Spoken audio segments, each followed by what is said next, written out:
Welcome back to Untaming Masculinity, the podcast where we tackle issues relevant to men and their journeys to reclaim their masculinity. I'm Dan, and as always, I'm joined by my co-host and good friend, Brad. What is going on, sir?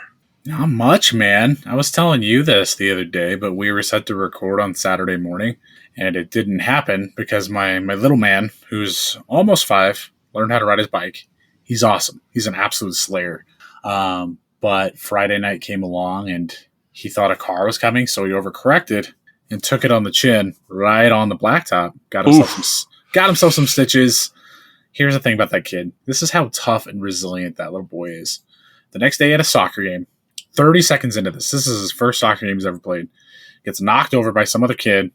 The kid is, they're 4, so they're spazzy, steps on the side of his head with his cleats. So my son comes over and running, screaming. I hold him for a second. He's got cleat marks on his face, got stitches in his chin, gets right back out there, plays the whole game. And then, you know what he was doing last night? He was riding his bike like nothing ever happened. I love it. Kid I know, man. I love the resiliency of kids. Things are good here. Things are good. Part of the reason why we didn't record was because I was sick as a dog for the last week. Yeah. Just getting over that, feeling a lot better. And then, started some new projects around the house. This weekend, we emptied the basement, and I'm putting in a home gym. So I'm pretty pumped about that. Yeah. Getting yourself a shake weight and a Bowflex and what else? An elliptical? Oh, yeah. Something like that. Yeah. All right. So I thought. This week, I've had a bunch of good conversations this week with guys. And the topic of... the whole concept of Mike Tyson with the idea of everybody has a plan until they're punched in the face kind of came up. And I was talking to this one guy in particular, and we were talking about how we make plans, we make actions to achieve those plans. And when everything's in like a prime setting, we all execute on those plans great. But it's those situations where things aren't prime, and we move from winning what we call winning the day to a concept that I've developed over the years of the goal is to win. The absolute minimum for the day is not to lose.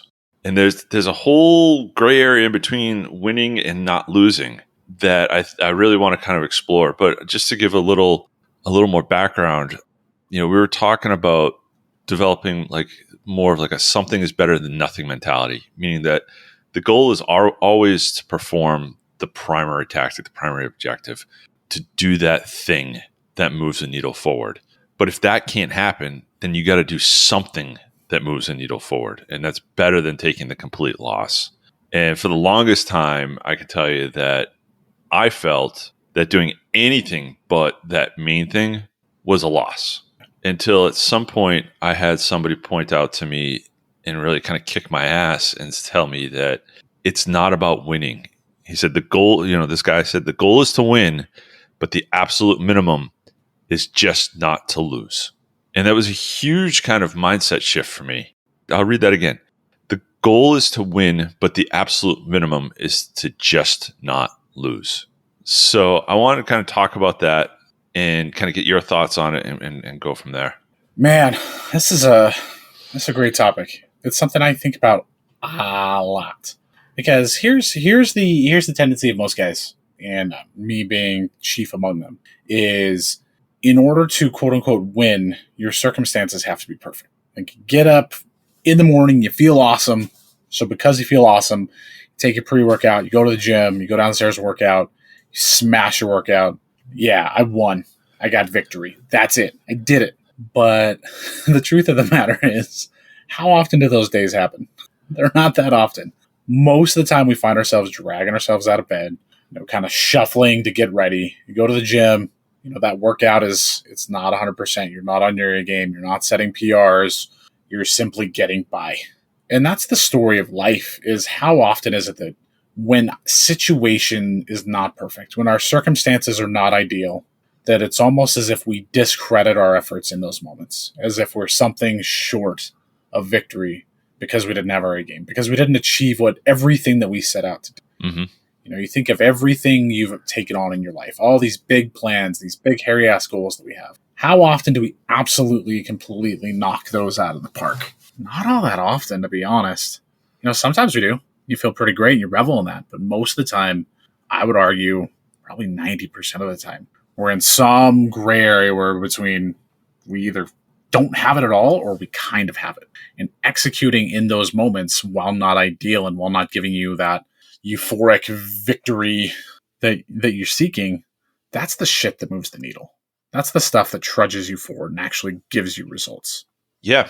And it's really from a growth perspective, that's where that mindset, that acceptance of the fact that life isn't perfect and life is gray, to kind of use the terms that we've both been using, is really important in terms of allowing yourself to feel.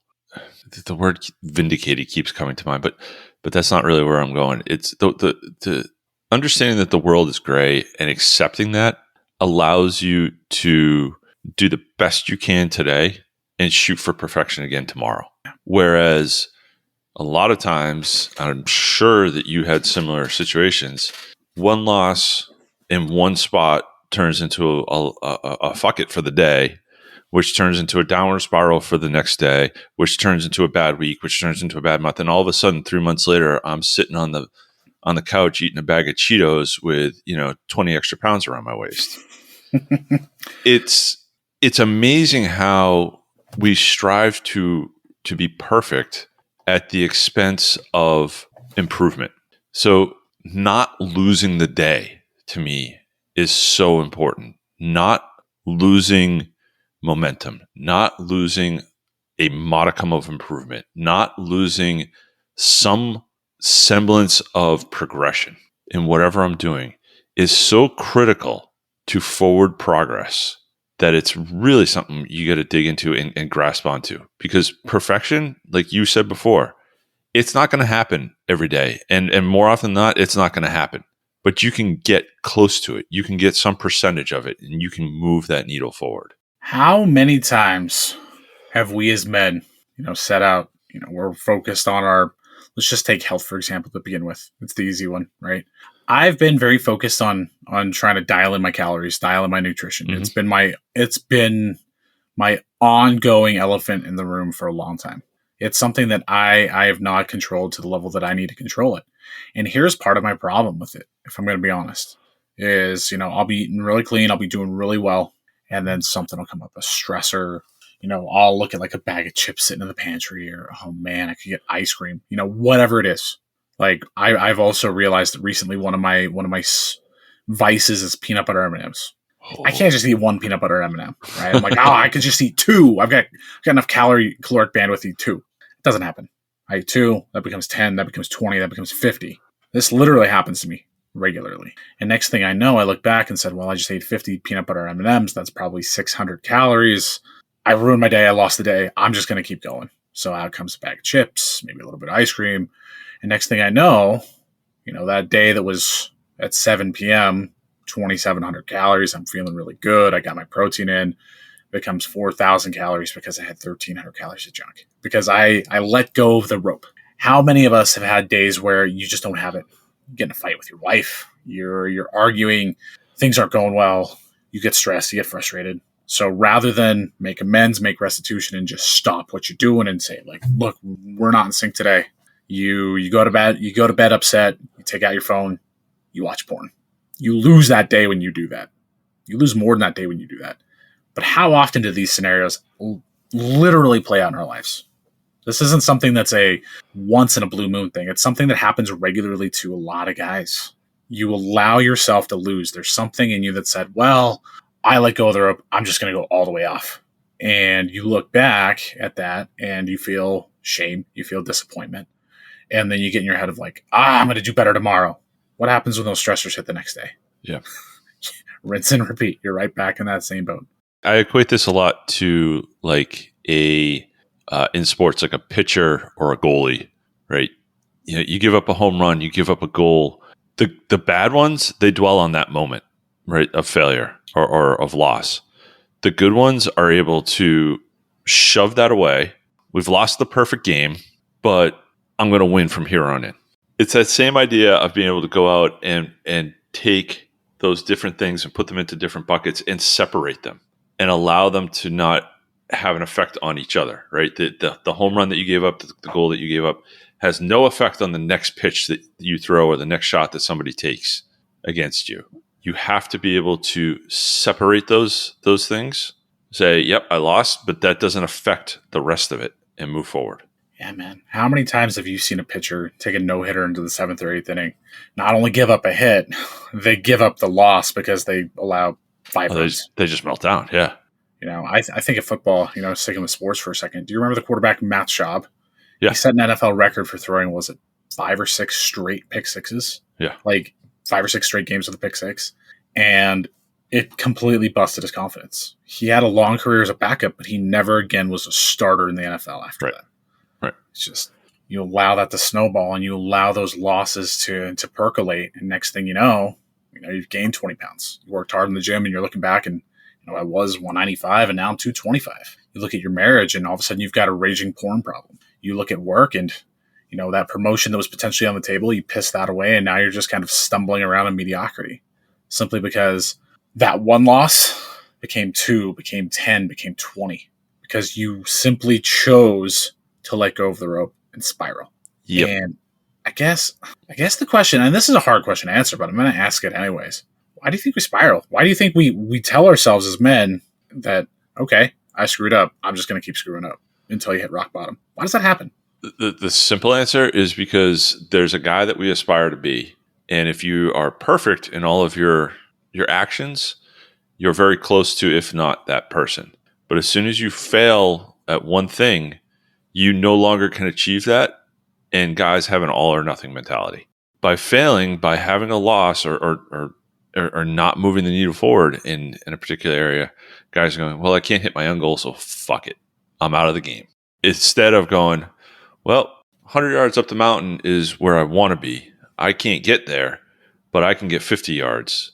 And then tomorrow I can work on getting the second 50 yards. Yeah. We as men, I think, have very much an all or nothing mentality when it comes to improvement and it comes to success or failure. And we see things very binary, where a lot of the things that we do are not binary. There's multiple levels in there. The tricky part in all of this is not defaulting to the not losing and still always aiming for that win. Going back to it, you don't want that not losing part to be the default. It has to be an absolute no other option kind of plan B type situation.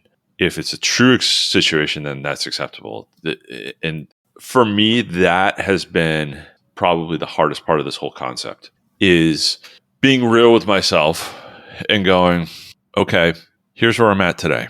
Is there still a possibility with really hard work of achieving the goal? Or do I have to pivot and come up with some kind of lesser, secondary action that will get me at least some of the way there? Because it's very easy to go, oh, I can't do that.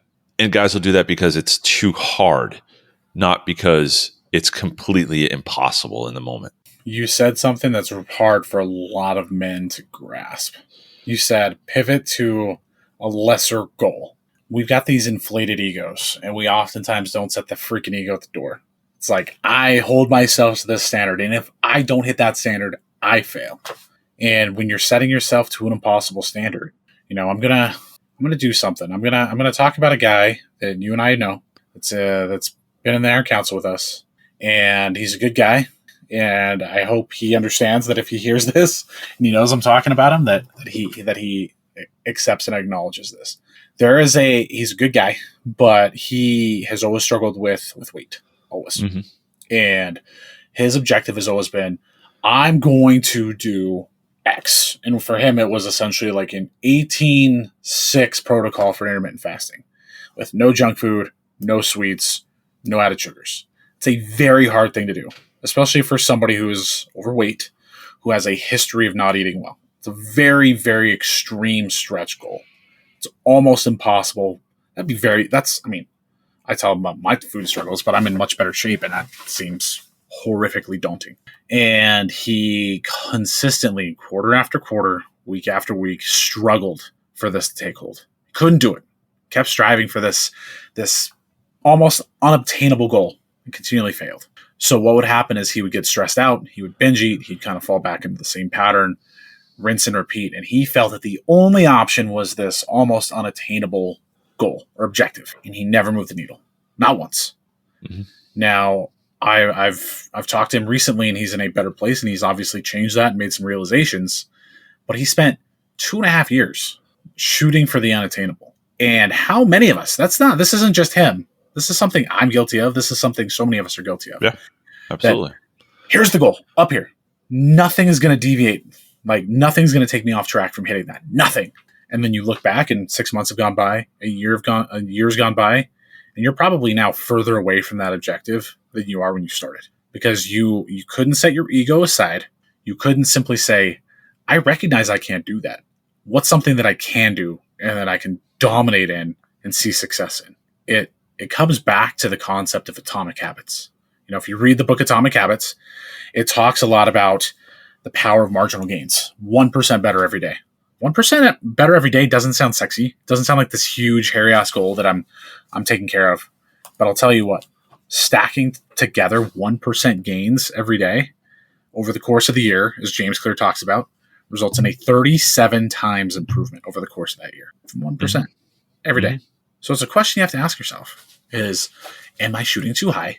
Because I know when I shoot too high, I'm going to fail, I'm going to get pissed, and I'm going to give up, and I'm going to be further away from my goal.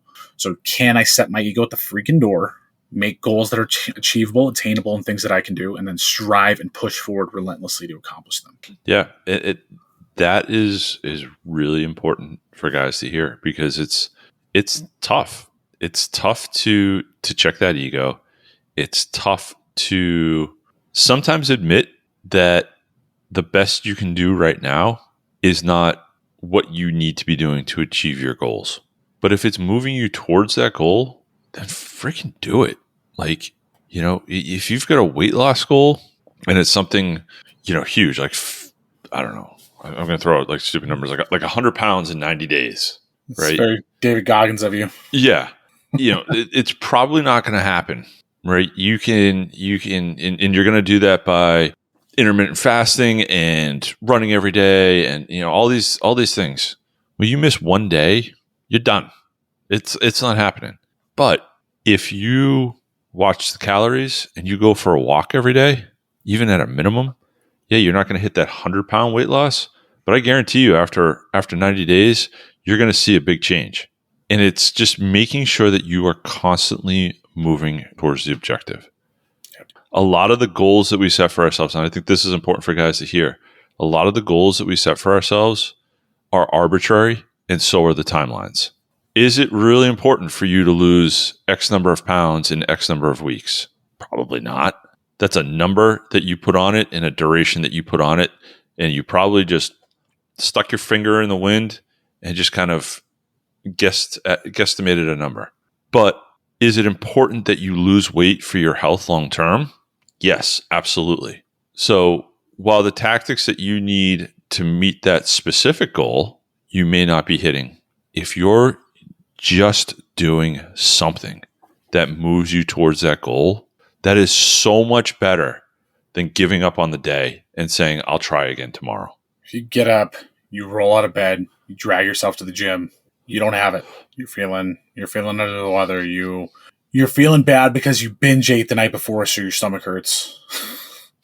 I'm speaking from experience here. I was going to say personal experience. Personal experience here. But you choose to get a workout done. You choose to push yourself. That absolutely beats the alternative of not doing it. If you look your wife in the eyes and you know that your marriage is in a bumpy spot and you've got to fix it and you commit to fixing it, you're going to run into situations. That's the nature of marriage. You don't have happily ever after. Happily ever after is such a fairy tale bullcrap misnomer. You're going to have fights, you're going to have arguments, you're going to have disagreements about the silliest, most trivial things. When those moments hit, it's so easy for you to just say, F it, I'm mad at my wife, I'm going to yell at her. Yeah. It's so easy. It's so easy to just roll your eyes at her, be passive-aggressive, mumble something under your breath, demonstratively be a jackass. That's going to happen. You're going to do those things. But rather than let that spiral and continue to be an ass and then storm out of the house or do whatever you're going to do, look her in the eyes, tell her you're sorry, and course correct right then. You have to have enough self-awareness that if you're getting off track, You can stop yourself in your tracks. Whatever that looks like. I don't care what that is. It's easy to talk about relationships. It's easy to talk about fitness. This expands to every other area of your life. You know when you make those decisions. In your brain, we have so many things going on at one time. We know when we make a decision that there are consequences that follow that. I was listening to something recently. Oh no, it might have been a book I was reading recently. I'll have to figure out what it was. Maybe I'll put it in the show notes. But it's the areas of indecision. Oh, it was actually a book. It was Comfort Crisis, where it's the times where we become indecisive that we get ourselves into trouble. Mm-hmm. You know, when it comes to eating, when we're indecisive, like, oh, I don't know if I should eat that. I don't know if I should eat that. What do you end up doing in the end? You freaking end up eating it. And there's something to be said for being decisive at that moment. I am not going to do this, or I am going to do this. And once you're decisive with yourself, you can proceed forward and you can finish the day. You won't take the loss that day. You'll get through to the finish line. And I'll tell you what, on those days, I'm almost as grateful and appreciative on those hard-ass days when I just barely sneak across the finish line, but I do it and I don't fail. It tells you something about yourself. You recognize how deep you can dig if you need to, and you can see victory. That oftentimes can be just as awesome as getting that massive victory in the gym or at home or wherever. It reminds me of, we've both done 75 hard. We've both, experienced that.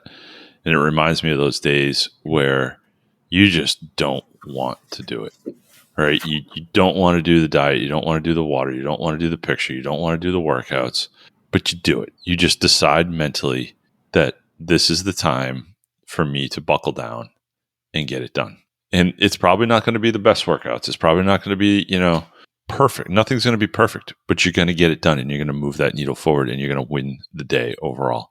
And that's really the message I wanted to come across today with this whole topic was, there's all these little battles we have every day and we get to pick and choose how we're going to fight them. Are they going to win? Are we going to win? But the idea is that at the end of the day, you've won enough of these battles that you've won the day. You've won the war for the day. And it's tough. And it's tough to put the losses aside. When the Oreo cookie wins in that one moment, it's really tough to say, well, just because that happened at lunch, now I still got to have a healthy dinner. But if you do it, I promise you, you'll be so much happier in the end because you haven't lost the day. You may not get the full win, but you haven't lost. You have not allowed that natural man, that easy way out to sneak in and just take over the decision-making capabilities that you have. And one thing that has really helped me with this, and I'm not going to sit here and pretend I'm perfect. I've told you about all my food eating issues, but it's the finality of life. Obviously it comes back to the Stoic principle that we're all going to die. Here's the thing. If you keep telling yourself, I'll lose today, I'm going to get back after it tomorrow. I lost today, I'm going to get back after it tomorrow. I've lost 6 days in a row, it's okay, I'll start next week. We tell ourselves that. How often do we tell ourselves that? That message jangles through our brains constantly. But if you really think about it, the average life expectancy right now for a human being is 79 years. So the average human being has 28,835 days. That might seem like a lot. But if you start to really boil that down and think things through, maybe I failed the last week. Maybe I failed the last 2 weeks. Maybe I failed the last 3 years. And if you start to really think of how many days that is, if you've been failing consistently for 3 years, 10 years, whatever that number is, all of a sudden you're talking about 1,000 days. You're talking about, in the case of 10 years, what would that be? 30,000 days? No, not 30,000 days. 3,000 days. Yeah, I need to be a little bit better with my math. But if you realize I've got 28,000 swings at this every single day, and I pissed away 3,000, that brings a little bit more urgency to getting the rest of those days right. Yep. There's a finality to life. It doesn't run infinitely. We've got one swing at this thing. We need to make the best of what we have. The best isn't perfection. The best isn't knocking it out of the park every day. The best is getting through your day knowing that you did something good that you can carry to the next day and continue to build that momentum. To continue that 1% incremental improvement. Yeah, there are going to be times where you've got big area-ass goals that you want to accomplish and you will accomplish. I would argue that those times are much further and further between than you want to pretend that they are. Get across the day. You'll never get it back if you keep punting. Those days, they go away. They're gone. You can't bring them back. You got to take it seriously. You got to realize Every single day brings you one day closer to death. And if you piss that day away, that's not a day you will ever get back, no matter what. That is so powerful on so many levels. I think about, you're a father, I'm a father. I think about it from raising my kids. How many days do you have with your kids where you go, oh, I'm so tired, I'll play with them tomorrow. Yeah. Oh, I'm so tired, I'll help them with their homework tomorrow. Or I'm so busy, I can't go to that game. I can't go to there's stages of being a dad that you take for granted and you never get them back. I saw something the other day of, somebody posted something and it was basically to the extent of, there was a moment in time where you picked up your kid and it was the last time you'll ever pick them up. Do you want to be the person who says, I'll do that tomorrow? And then tomorrow comes and that opportunity is gone. Or do you want to be the person who says, well, I'm going to do my damnedest to do that today? I'm using fatherhood as an example, but it holds true across the board for everything. Fitness, career, marriage, friendships, everything. Tomorrow is not a given. The opportunity to do what you can do today may not exist tomorrow. I'm staring down both of my girls starting high school here in a month. I am never going to do the things that I could do with them when they were toddlers and young kids ever again. I've got all kinds of new stuff that I'm going to be able to do with them. And I'll be damned if I don't take the opportunities to do them as they come along. But there was a point where I said, I'll do that stuff tomorrow. And the opportunity went away. That tomorrow you thought was there never came. Yeah. That whole concept, you've got young kids and I'm sure this hits home with you, but that whole concept of there's a certain point where it's the last time you'll pick up your kids is just, it's mind boggling to me. And I'll tell you as like an older father, and I know we're kind of getting down a rabbit hole here, but I would give anything to be able to pick up my kids like I did when they were like little kids again and just give them that hug, because it's something that you don't know you value as much as you do when it's right there and you can just do it tomorrow. Make sure you're taking advantage of those opportunities. Make sure you're moving things along, however you're doing it. Like we said, you're not going to win everything all day long, but damn it if you don't get back on the horse every time you don't make a win and you keep fighting and you get more and more little wins and you win the day. That's the only way you're going to go through life without regrets, and you're going to go through life without wishing I should have done this. I should have done that. I wish I had done this. I wish I had this opportunity again, because that shit, it goes away. And that's just the nature of life. Yeah. It's, we live in a culture of hero worship. You see it a lot in sports. You look around and everybody's talking about Michael Jordan or Tom Brady. Here's the thing. I just talked about Michael Jordan and Tom Brady. Yeah. There are a lot of losses along the way to get them to the top. Yep. Look at how far away or how long ago Michael Jordan's pinnacle was. He won his last championship in 1998. It was 25 years ago. Yeah, I know. It makes you feel old, right? That's not coming back. Those days of championships and glory, they're gone. They're past. And, I'm not going to look at MJ. I don't know MJ on a personal level. I mean, I wish I did, but I don't. But here's the thing is, it's so easy to look at somebody like that and say, look at how much they've won. That season of their life passed. How are they performing at home? Tom Brady, he won 7 Super Bowls. He's very recently lost his wife. I shouldn't say lost his wife as if he died or she died, but he's been divorced. Like that, those are things that are very disruptive. It's so easy for us to look at somebody else and be like, look at how good that they have it. Look at this person who's winning. I'm not winning. I'm not going to give up. I can't ever be that. Okay. They've got their own struggles. They've got their own challenges. And here's the thing. If you essentially punt on your own successes because you don't measure up to this person that is like the apple of your eye, this hero that you're worshiping, you're doing yourself a disservice. You're going to look back 20 years from now and, cool, I've got a closet filled with Michael Jordan jerseys or, Tom Brady jerseys or whatever. Where's your family? Where are your kids? If you continually choose to fail your days because you're either obsessed with a level you're never going to get to, you're comparing yourself to somebody else, you'll simply look back with regret. Mm-hmm. Get through the days, get through the challenges, get through the hardship. Growth comes through hardship. Growth comes through adversity. And coming back to what I was saying earlier, those days that are hard, those days where you had a horrible day with your wife and you're nervous. You don't know if she's going to walk out and leave. You don't know if, She might talk about divorce. I think all of us probably stared down a day or two like that in our marriages. Or more. Or more, right? But if you could simply take those moments and say, can we pause? Can we start over? I need to do this right. I need to make this right. You humble yourself. You set your ego aside and you get through that day. The outcomes will be better. The outcomes will always be better if you're willing to do the work. Mm-hmm. If you're unwilling to do the work, if it's, I've got to pass or I've got to fail. If I don't win, I lose. Going back to Ricky Bobby, if you ain't first, you're last. If that is your mindset, you will lose. You will fail. And the collateral damage and the things you will lose along the way will be absolutely tragic and devastating. And you'll never, ever, ever be able to get them back. I can't reemphasize that enough. They're gone. Opportunities are gone. Your wife is gone. Your health is gone. Your kids are gone.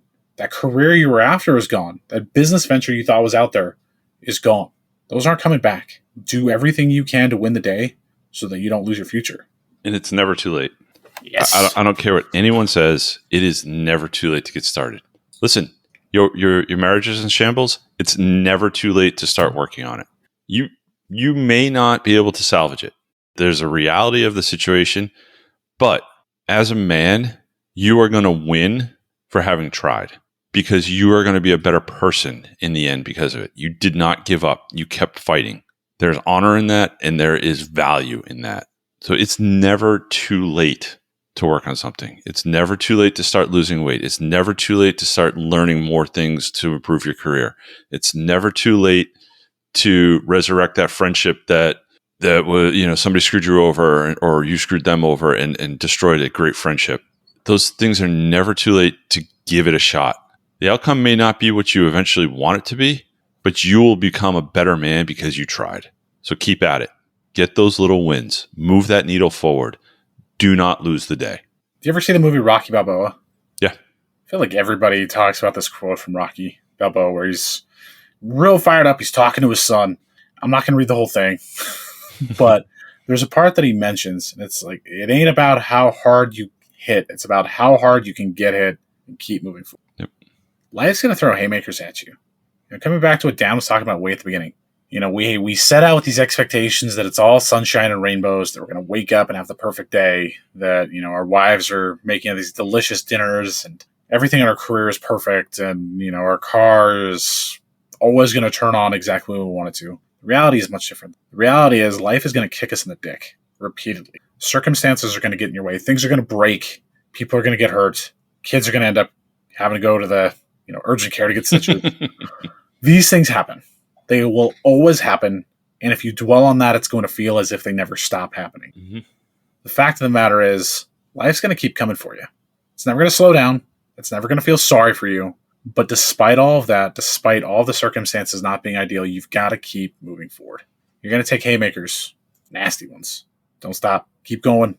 Get through that day. Determine and tell yourself, okay, today did not go as planned. I am not allowing myself to fail. I'm getting across the finish line. Because life's not going to feel sorry for you.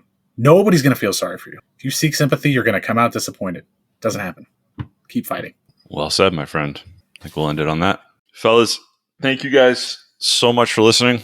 We really appreciate it.